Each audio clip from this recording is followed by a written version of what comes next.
गाई की चर्चा पूरी दुनिया में है।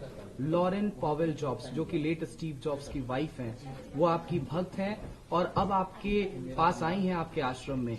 बताइएगा इसके बारे में। देखो, वो हमारी है और सहज सरल होने के कारण वो बहुत धार्मिक और आध्यात्मिक है और आज वो हमारी परंपरा को सीखना चाहती हैं, जानना चाहती हैं, मानना चाहती हैं और कहीं न कहीं हमारी परंपरा से जुड़ना चाहती हैं और मेरे प्रति उसका आदर है, मेरे प्रति उसके मन में सम्मान है, मेरे प्रति उसके मन में गुरुत्व और पिता का भाव है, गुरुत्व और पिता का भाव है।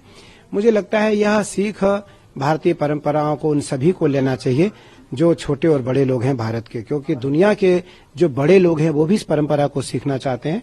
तो मुझे लगता है मैं तो बहुत आह्लादित हूं और प्रसन्नचित हूं कि उसके माध्यम से हमारी परंपरा आगे बढ़ पाएगी, हमारी पंचायती निरंजनी अखाड़े की जो परंपरा है वो आगे बढ़ पाएगी। महाराज श्री ANI समेत पूरी दुनिया ने देखा कि वो काशी विश्वनाथ मंदिर गई, लेकिन उन्होंने दर्शन किया, लेकिन वो भगवान के को स्पर्श नहीं कर पाई। इसको लेकर के भी एक विवाद खड़ा हो। कोई विवाद नहीं है, मैं इसको बिल्कुल साफ करना चाहता हूँ।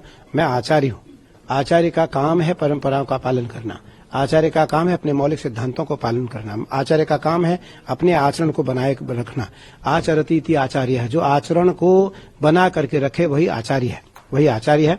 मेरी बेटी है वो, महर्षि व्यासानंद जी भी थे वहाँ, लेकिन हम सभी परिवार ने वहाँ अभिषेक किया, पूजन किया और मंदिर प्रशासक परिवार ने उनको प्रसाद दिया, उनको माला पहनाया, उनका स्वागत किया, उनका वंदन किया।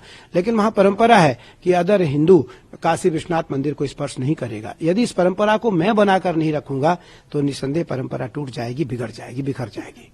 महाराज श्री, आप इतने विलंब के साथ और इतनी व्यस्तता में हमें ये इंटरव्यू दे रहे हैं। मेरा अंतिम सवाल यही रहेगा कि आपने एक गोत्र और एक नाम लॉरेन पॉवेल जॉब्स को दिया है, उसके बारे में बताइए। देखो, आपको समय देना मेरी मजबूरी भी है और मेरी इच्छा भी है, दोनों बात है, क्योंकि हमारी बात पूरी दुनिया में केवल आपके माध्यम से पहुंच सकता है और यह बात जरूर पहुंचनी चाहिए। कुंभ केवल संदेश है, कुंभ का अर्थ है पूरी दुनिया को सनातन परंपरा की एकता का संदेश देना और वो आपके बिना नहीं जा सकता। इसलिए और आपके बगैर भी पूरा नहीं होता है हमारा। हाँ, तो आपके बिना और आपसे संवाद के बिना निसंदेह कुंभ अधूरा रहेगा और वो उसको मैंने उसका नाम और गोत्र दिया, तो वो मेरी बेटी है, मेरे आश्रम की बच्ची है वो, और निसंदेह वो आश्रम से जुड़ के रहेगी परंपरा तक। उनके नाम और गोत्र के बारे में? और उसको मैंने अच्युत गोत्र दिया, हमारा सन्यासियों का अच्युत गोत्र होता, और हमने उसका नाम कमला रखा,